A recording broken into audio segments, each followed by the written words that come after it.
Each and every piece, no matter how small, we need to know where it was found. NTSB investigators face pressure like never before. The eyes of the world were going to be on this. A Piper Saratoga has crashed into the sea. Hit the water like this.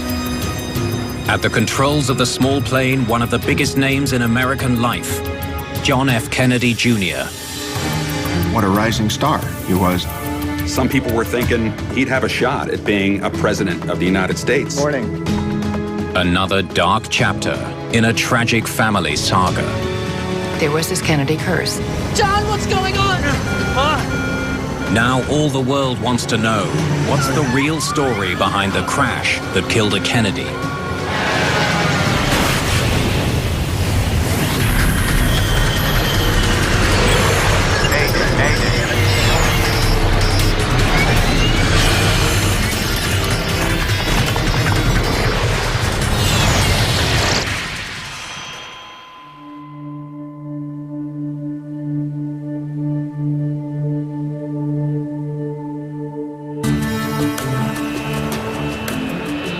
It's a warm summer evening at Essex County Airport. Less than an hour from the busy streets of Manhattan, the small airfield serves many of New York's wealthy citizens, boarding private planes for weekend getaways. Preparing to pilot his own plane, a man who in many ways is the elite of the elite. John F. Kennedy Jr. He was breathtakingly handsome.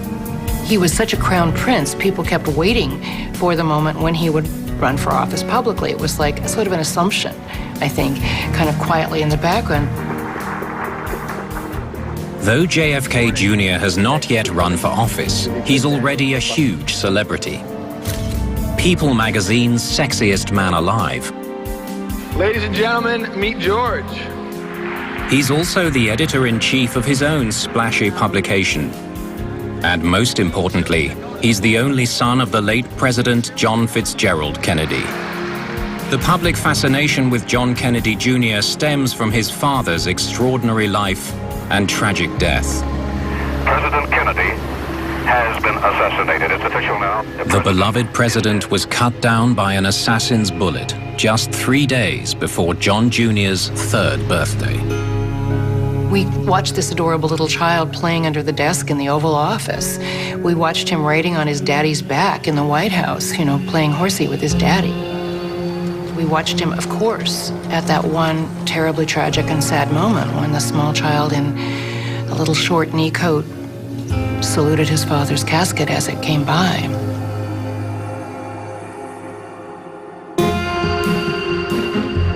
"36 years later, on a July evening, John Kennedy Jr. waits for his wife Carolyn, who's running late.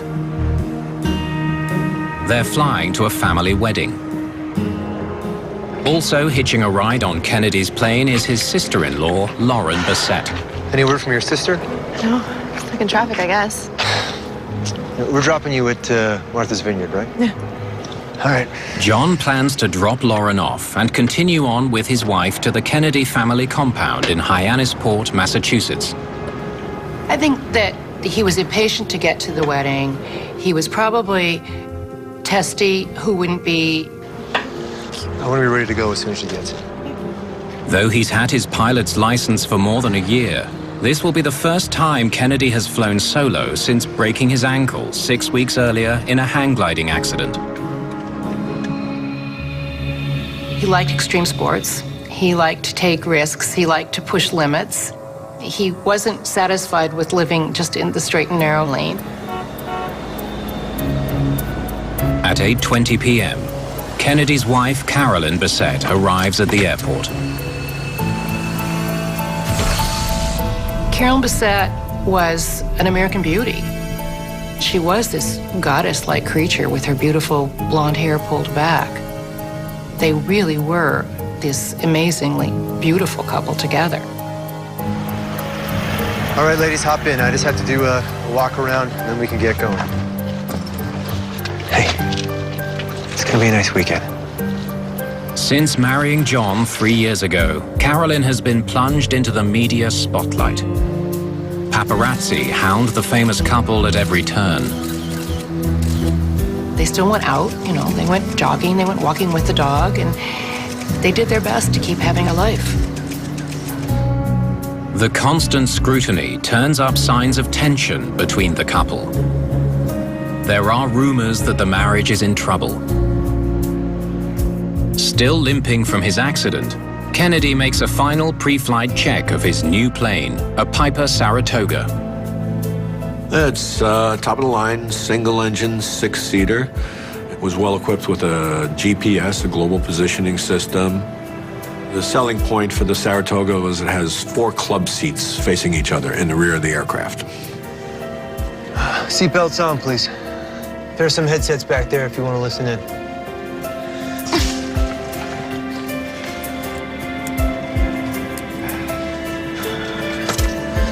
All right, battery on, fuel pump on, and propeller is clear. The flight to Martha's Vineyard should take about 90 minutes.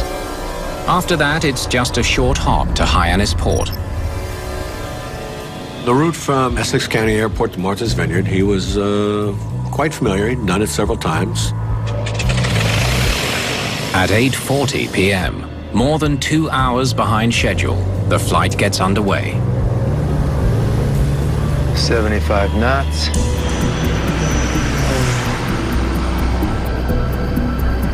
Oh, yeah. Like many private pilots, Kennedy is flying under visual flight rules, or VFR. You stay clear of clouds, you have to have good visibility. You're always looking outside, able to see the horizon and orient the airplane using your visual cues. And that's the best view of New York you're ever going to get. Once you turn towards the east, you had a nice view of Manhattan, the Hudson River. On a good day, you could see, 30 miles or so at altitude. Kennedy cruises at just 5,500 feet, a typical altitude for small planes. Around 9:30 p.m., he leaves the mainland coast behind. Just leave a Montauk over there. I don't see a thing.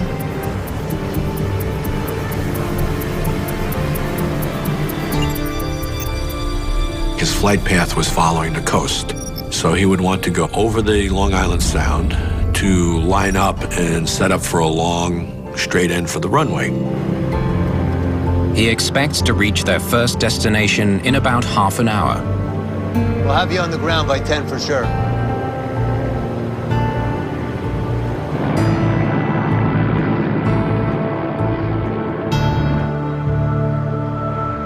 But by 10 o'clock, Martha's Vineyard Tower. Airport security here. the air traffic controller at Martha's Vineyard Airport has had no contact with Kennedy's plane. Any word on that flight? Negative. I haven't been notified of that arrival. Overdue flights are not uncommon. But as the hours pass with no sign of the Piper Saratoga, a chilling reality sets in. John F. Kennedy, his wife and sister-in-law are missing without a trace. The Kennedy curse is, it's a handy moniker, but there is some truth to it. The history of the Kennedy family is marred by tragedy. Joseph Kennedy Jr., JFK Jr.'s late uncle, died while on a top-secret mission in World War II. President John F. Kennedy and his younger brother Robert were both assassinated. And numerous cousins have since died. It does seem like there's some pall over the family sometimes. At 3 a.m., the FAA calls the Coast Guard and launches a search for Kennedy's plane, now 5 hours overdue. Curtis Sumrock of the U.S. Coast Guard joins the search. I think we did have a little bit of a heightened hope that we would find this person because they did have such a tragic history. The first priority is to narrow the search area, but there's little to go on. It looks like he didn't file a flight plan. Kennedy's precise route is unknown. Unlike commercial aircraft, low-flying private planes are not closely monitored by air traffic control. The Coast Guard will have to use radar data to estimate Kennedy's last location. It's an approximation at best. Once planes leave the coast to fly over open ocean, the radar system here only tracks them if they're flying above 1,100 feet. We don't know what happens after that altitude, so if, for instance, there was some attempt to recover, it could fly 100 yards or it could fly 5 miles. We don't know. All the searchers know for certain is that Kennedy's plane is missing, and it's up to them to find it.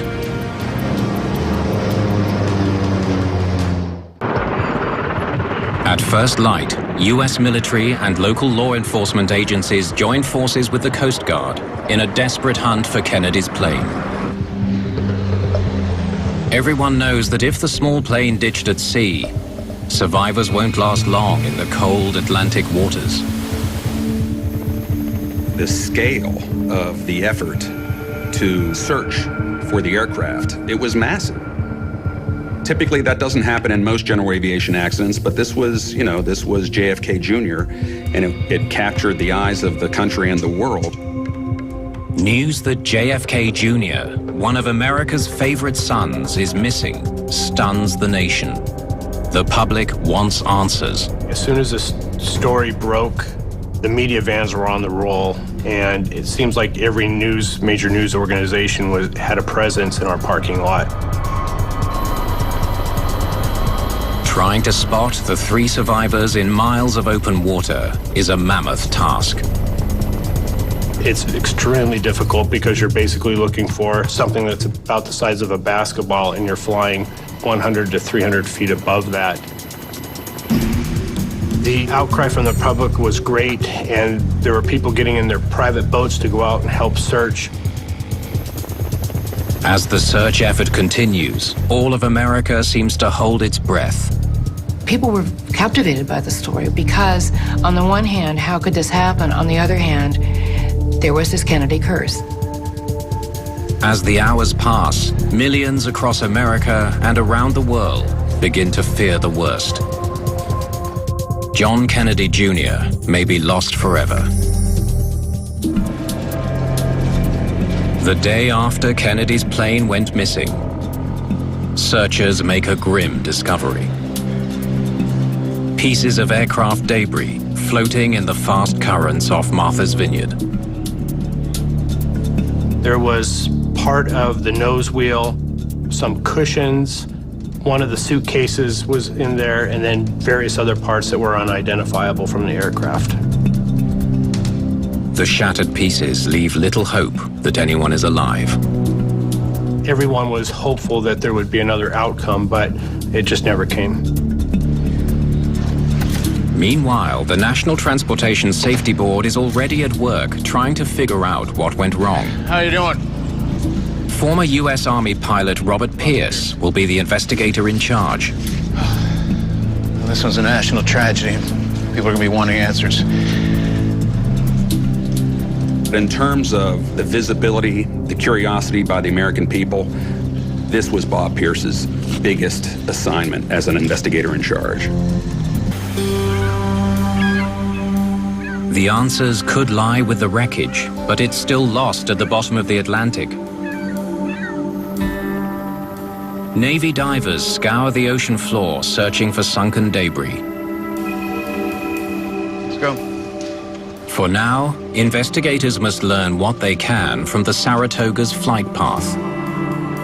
They compile data from coastal radar stations to build a picture of how the plane was flying. Hey, so far, so good. And just as he leaves the coast, he suddenly starts heading away from Martha's Vineyard. Why is he flying in the wrong direction? We always consider recorded radar data as a poor man's black box. It's a way to get some information in regards to the flight path, the airspeed, the altitude, and that was very helpful in this investigation. Let's see what he's doing out there. About 30 miles from Martha's Vineyard, the plane makes a series of unusual maneuvers. Okay, first he descends, and he turns right and climbs again. Level for 1 minute, then left, then right again, followed by a high-speed dive. You know, he's flying like someone who can't control the plane. The pattern that was indicated by the radar was quite unusual for a normal type of descent and approach to an airport. We don't know at that point exactly why. Finally, on July the 20th, 4 days after Kennedy's plane went down, U.S. Navy divers locate the sunken wreckage and the bodies of the 3 people on board. Today, we were able to bring closure to 2 families, and I think that we realize is very important. I still remember pictures of him saluting as the motorcade went by in the funeral procession. And I think that was probably the hardest part, is seeing the tragic loss of so many of the generations there. John F. Kennedy was really the crown prince of this family. It seems almost Shakespearean in its tragedy to see the way we lost him. Hey, Jeff Gazzetti. Can't wait to see what you have so far, but... NTSB investigator Jeff Gazzetti flies out from Washington to join the team. My boss at the time called me saying, listen, if they find the wreckage, you're going to be the guy that's going up there to lead the examination of the wreckage. Okay, ready when you are. He starts by studying video evidence, images of the wreckage captured by Navy divers. You fast forward to the main wreckage. For Gazzetti, the way the pieces have fallen and the distance between them are important clues. You have to answer the first question. Did the airplane crash and disintegrate upon impact, or was there some sort of in-flight breakup?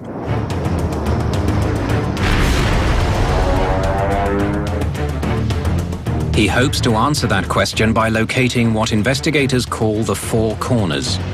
Wing, tail, nose. When the nose, the tail, and the 2 wings are found close together, it's powerful evidence that the plane was intact when it hit the ocean.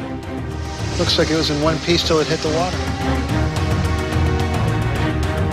All the major components of the airplane were in a localized area 120 feet beneath the surface of the water. So we were very confident that this was not an in-flight breakup.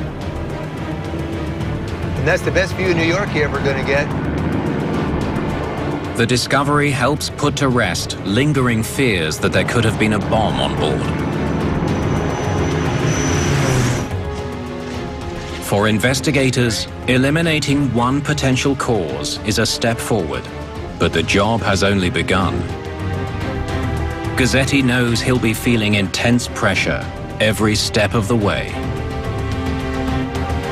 The visibility, the crush of the media, the eyes of the world were going to be on this. So from that standpoint, I knew I had to do my job by the book.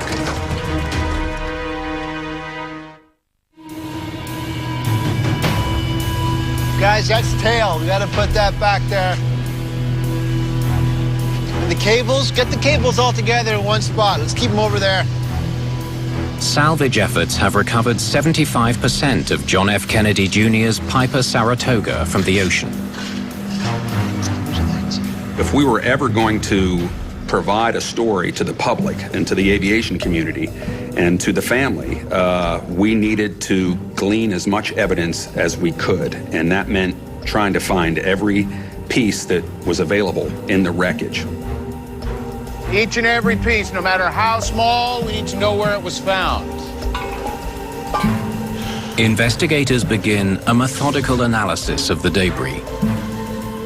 I want to see every piece. We start at the wingtips, we work our way in. The small plane was not required to carry flight recorders. Gazzetti will have to uncover the story behind this crash by interpreting the clues imprinted on the crumpled debris. Okay, let's see how you hit the water. If Gazzetti can understand exactly how the plane hit the water, it might tell him what went wrong. The right wing is much more damaged than the left wing. Bit by bit, the damage reveals how the plane came down. When you look at crush marks on a structure, they can tell you a lot. There's something called accordion crush damage, where you just take the structure and the impact just crushes it down and it looks like an accordion, which gives you an idea of what the angle of impact was. Huh. I wasn't expecting that. The roof's badly damaged, but no damage on the floor. I think they were upside down. Spanking right, hit the water like this. The discovery paints a terrifying picture of the flight's final moments. Damn it! Come on! Level off!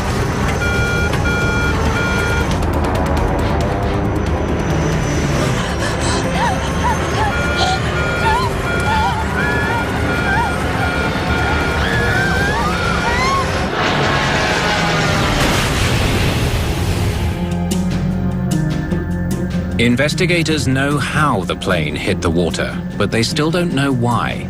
And mounting public pressure is never far from their minds. I had heard that there was a newspaper that was offering $250,000 for any photograph of the wreckage. And since I was in charge of taking photographs of the wreckage, I had to make sure that all the photographs were going to be secured and not leaking out. Oh, damn, it's time for another news conference. You have a pressure from the media. They really want to know what's going on. And if you're a mid-level investigator, you have the pressure from your boss to get things done so that media and the public can actually be informed as to what's going on. The Saratoga is a single-engine propeller plane. If that engine failed, it might explain why Kennedy lost control of his plane.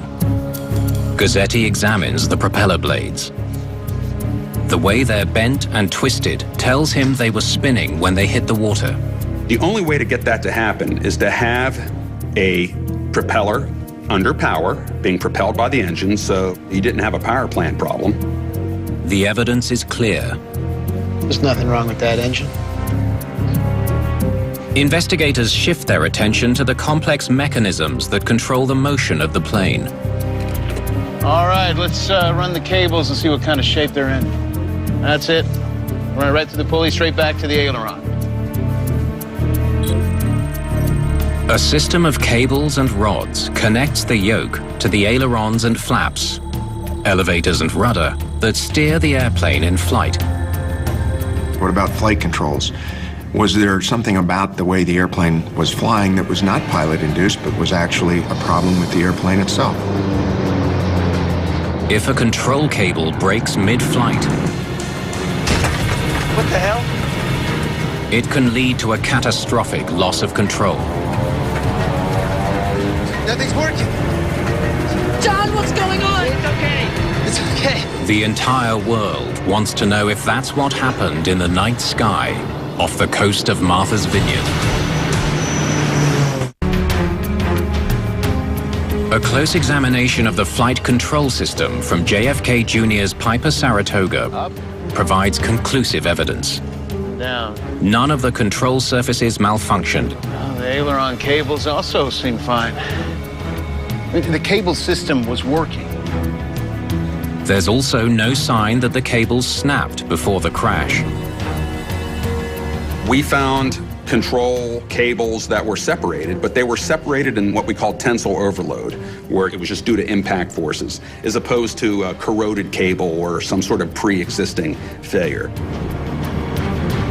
Investigators are left to wonder what else could have brought down JFK Jr.'s plane.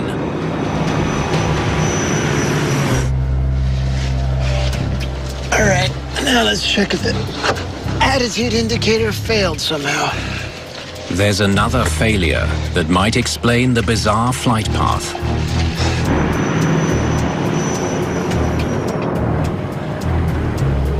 Looking good?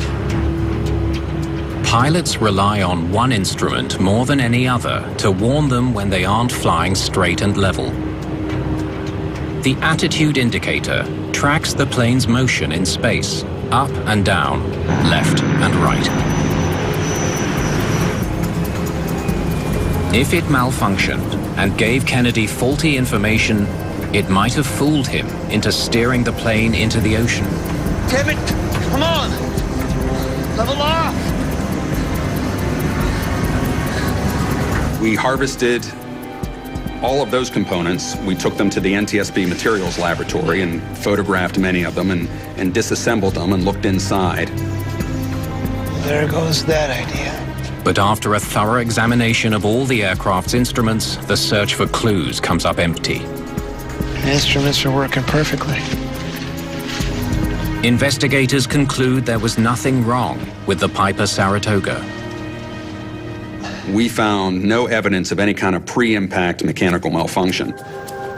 All right, so you saw him out on the tarmac. The focus now shifts to the pilot.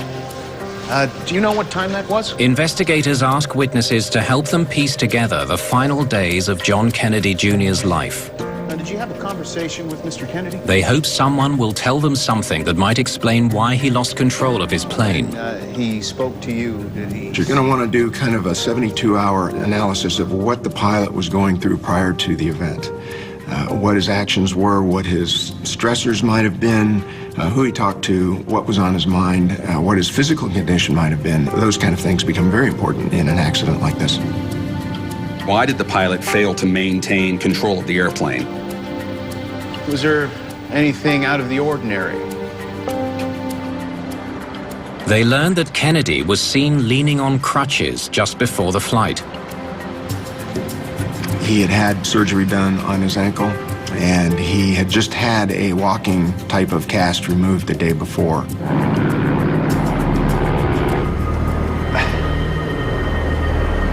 Pilots need both their hands and their feet to fly a plane.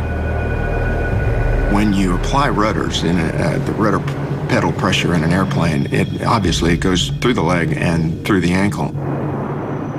Could Kennedy's injury explain the fatal flight path? A check of medical records provides the answer.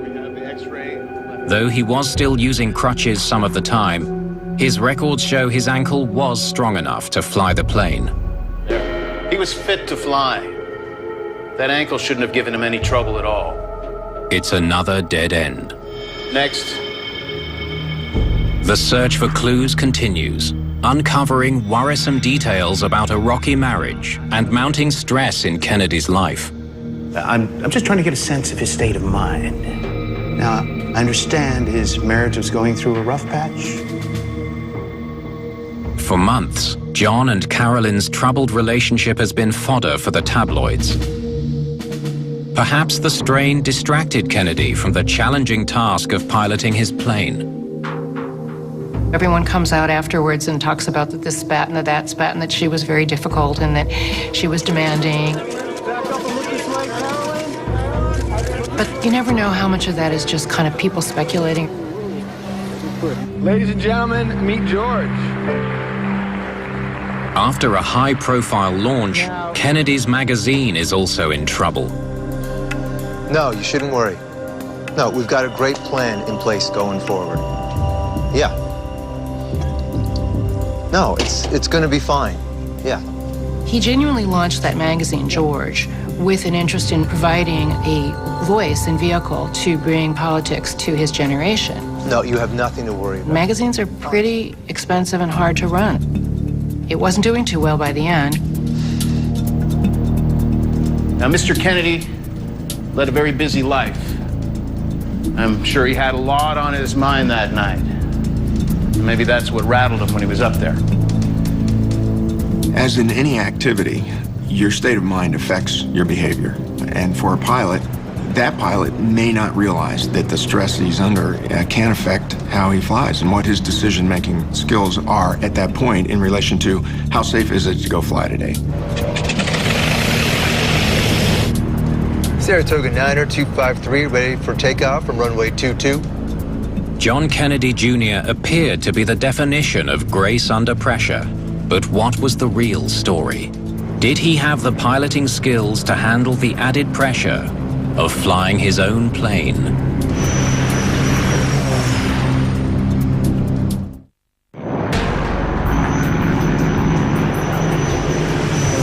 Over 300 flight hours. He wasn't a total rookie. He had a fair number of flight hours under his belt. Investigators check John Kennedy's training records to learn all they can about his experience as a pilot. So what did he learn in 300 hours?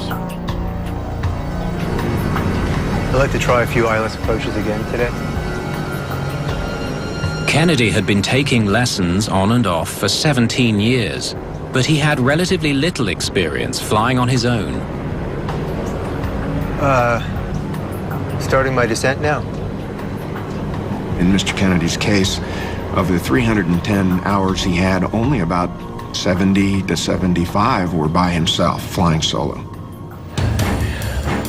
1, 2, 3, 4, 5, 6. There's another troubling detail. 11 different instructors. I can't imagine any of them got to know the guy too well. Kennedy trained with a lot of different instructors during those years. Should I throttle back more? I would not want to train the way Mr. Kennedy ended up training. I would prefer to stick with one instructor, especially during the instrument portion of that training. Hey, sorry I'm late. You with me today? Tim O'Neill was one of John Kennedy's instructors. He was a very busy person, so he'd be running in and running out. Sometimes he'd be running late. Hate that highway. It's always packed. It's not very helpful in the learning process to have other things on your mind.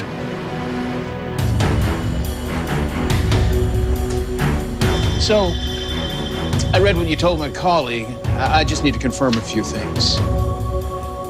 Investigators learn of another tragic pre-flight choice, one that might have made all the difference. You actually offered to make the flight with him on that night? One of his instructors offered to fly with him the day of the crash. Thanks for the offer, but I want to do it alone. Yeah, no, I appreciate it though. Thanks. That is probably the biggest point right here, is he made the decision to continue, not realizing the importance of the stressors that were on him himself and his own limitations. He's only qualified for visual flying. He hadn't finished his training for instrument-only flights. Investigators also learn Kennedy was still working towards his instrument rating, a crucial qualification for flying at night or in bad weather. Instrument flight is one of the hardest ratings to get when you're moving up through your licenses and ratings. And it involves flying without looking outside the aircraft, so that when you're in clouds, you can maintain control of the aircraft. So he wasn't ready to fly if he couldn't see. So could he see or not? Look, I'll need the most detailed weather available. With an instrument rating, you're able to take off, fly into through the clouds, and continue on where visual flight rules you would be unable to take off. Computer records reveal that Kennedy checked the weather online at 6:34 p.m. It was a clear day with good visibility. But Carolyn's last-minute shopping and the heavy rush hour traffic pushed their departure time back by more than 2 hours. Any word from your sister? No, stuck in traffic, I guess. It's Friday. I told her it was going to be jammed. By that time, weather conditions were deteriorating, with haze making it hard to see the horizon. I just need to confirm. Interviews with pilots flying that evening reveal that visibility was especially bad below 6,000 feet, the altitude at which Kennedy was flying. Must have been pretty hard to see. There was some haze coming and going, and some stations reported some mist. Starting to get a bit sucked in. Hope it clears up for the weekend. Investigators believe Kennedy found himself flying in difficult visual conditions. Conditions too dark and hazy for a pilot used to relying on visual cues instead of instruments. Not a great night for this guy to be flying. Weather plays an immense role in all aviation accidents, even the ones that you might not think it would. They wonder if Kennedy was getting weather updates during the flight. 127.25. To get accurate information, he would have had to tune his radio to the weather transmission from Martha's Vineyard. The radio from Kennedy's plane is among the many parts salvaged from the ocean. Investigators test the radio to confirm that it was working.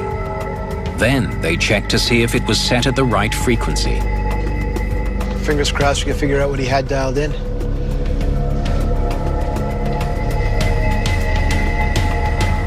Show me that frequency again. 126.25. He was off by one digit. Kennedy had tuned his radio to the wrong frequency. In this case, the frequency was off by one number. The discovery tells investigators that Kennedy likely wasn't getting the weather updates he needed. But it tells them something else as well, something that may finally explain the fatal crash that saddened an entire nation.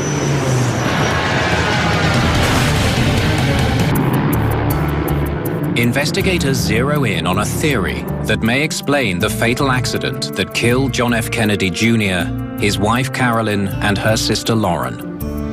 At the center of it all, a pilot in over his head battling a mounting list of pressures. No, you shouldn't worry. No, we've got it. I'm having problems at work. I need to get to this wedding. My ankle hurts. I get in the airplane. That's why I bought this airplane. I need to get from point A to point B. That's the whole point of having this airplane and learning to fly. So we're going to go. I think I know why things started to go wrong. 127.25. A badly tuned radio and a hazy night allow investigators to imagine a scenario that may explain the flight's tragic end. It started after he cleared New York. In hazy conditions, Kennedy would have no visual reference to tell him which way is up.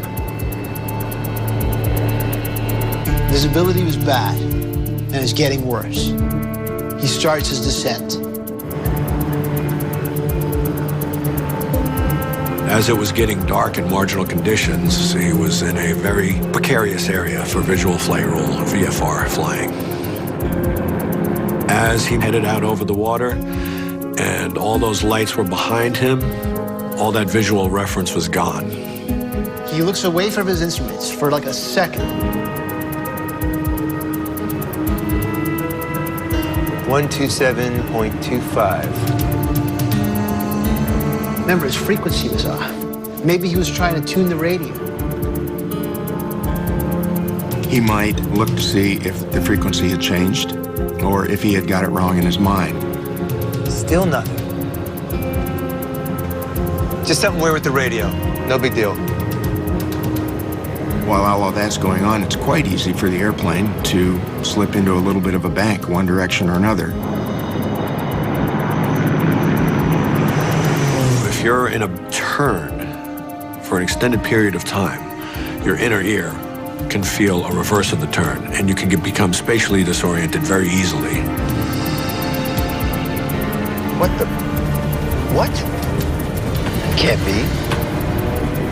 He looks back. His instruments are telling him one thing, his senses another. What the?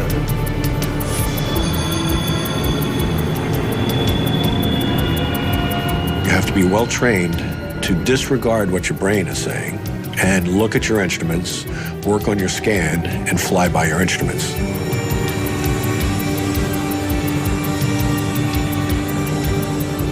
What the hell? John? John! Just wait. Come on. Level off. What are you doing? Climb.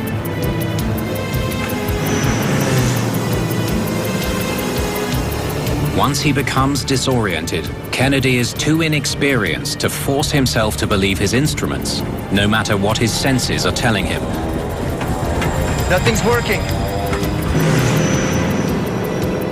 He may not have even have known what type of unusual attitude he was in and that he was about to hit the water. So it's the only thing that fits. Spatial disorientation. You're really left with the gaping possibility that was always there, which was the classic case of spatial disorientation, which unfortunately has killed so many pilots.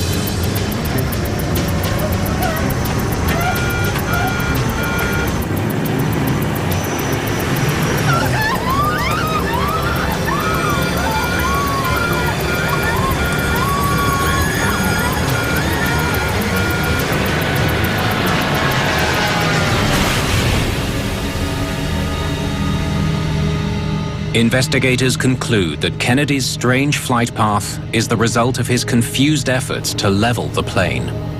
That is one sorry flight path. Textbook disorientation.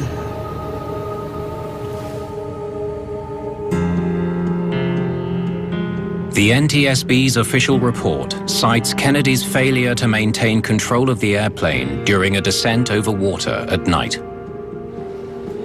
The high profile of the accident brings new attention to the dangers of spatial disorientation, especially for pilots who are new to instrument flying. I always try to teach students, be ready to buy an airline ticket. And there was numerous cases where my students left their plane where it was, and they'd call me and I'd go pick it up for them. You need to always have an out, and an airline ticket is your best out.